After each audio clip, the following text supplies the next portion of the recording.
뭐 사과는 얼마나 자주 치는지 모르겠는데 지금 질소 그 용탈률이 일주일에 0.4 이씨 내려. 용탈이 아니고 먹는 율. 아 그러니까 먹는 율이 0.4 떨어진다면서요. 아, 그게 또 비가 올 때 안 비 했어. 오면. 아, 비 오면. 예, 여기에서 여기에 있는 영양소를 누가 이동시킬 거냐는 거죠. 비. 비 오면.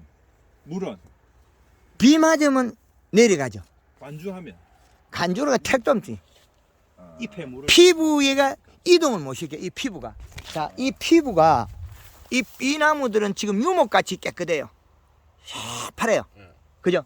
이 화면을 보면 엄청 새파래요. 이 화면을 보세요. 그렇네. 새파랗죠? 예. 이거는 엄청 이동이 빨라요. 그래도 우리가 물을 바닥에 굴러줘 갖고는 그 양이 안 돼요.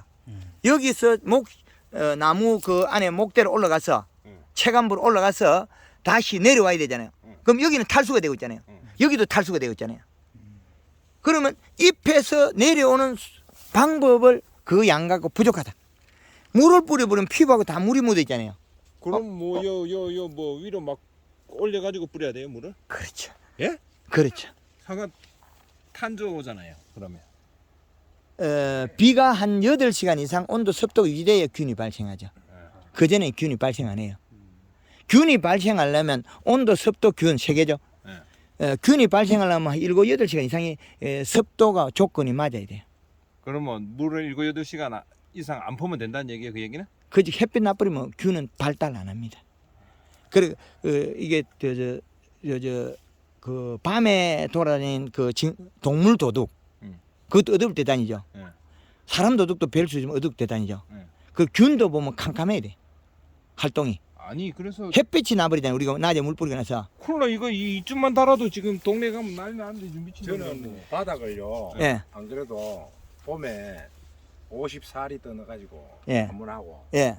두 번째는 얼마 전에 했는데 5리터 하고 예, 여기 예. 기름 소독이야. 예, 예. 3리터 하고 바닥 코팅을 했습니다. 아, 기름 소독했어요.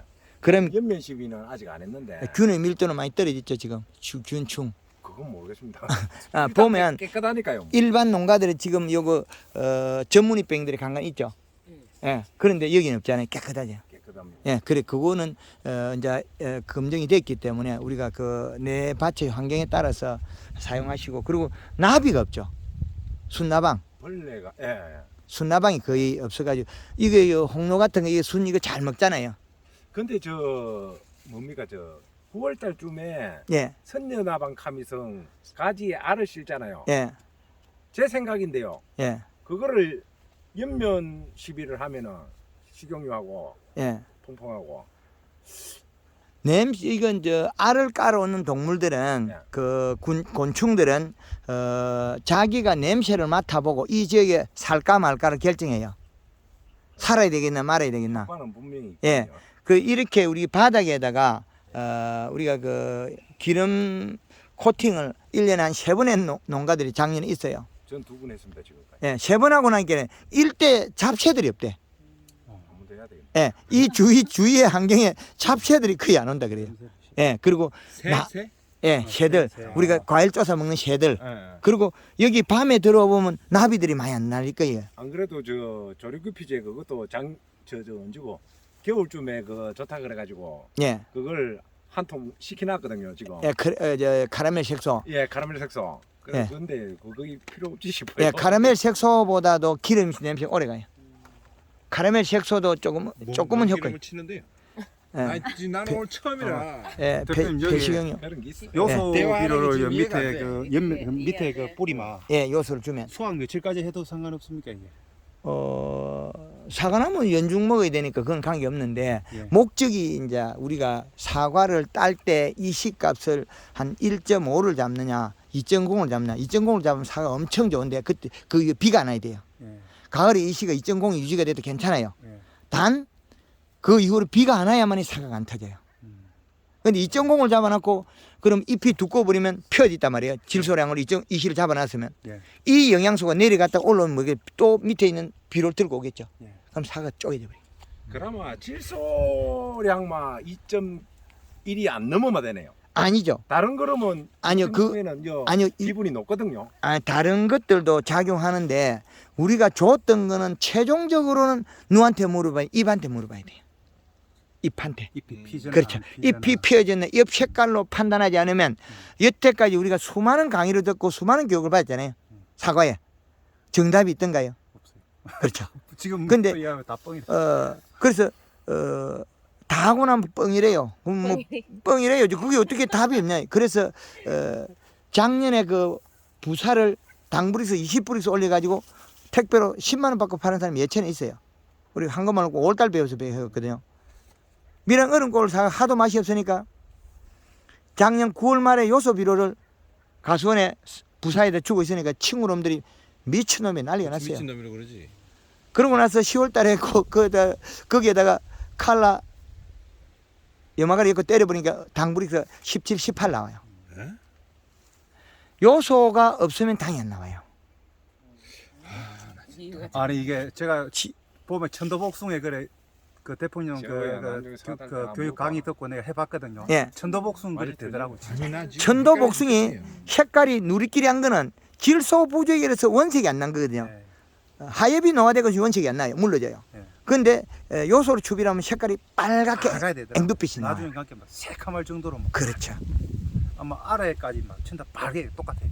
그렇죠. 그 이제 우리가 사과의 색깔은 누가 내느냐면 질소로가 내야 되는데 가리는 노란색이 나고 요소는 빨간색이 나고 우리가 비빔밥을 할 때 밥이 제일 좋아야 되는데 밥은 얇은 식은 밥 조여놓고 나무를 아무리 많이 해도 안 된다. 그 장사는 망한다.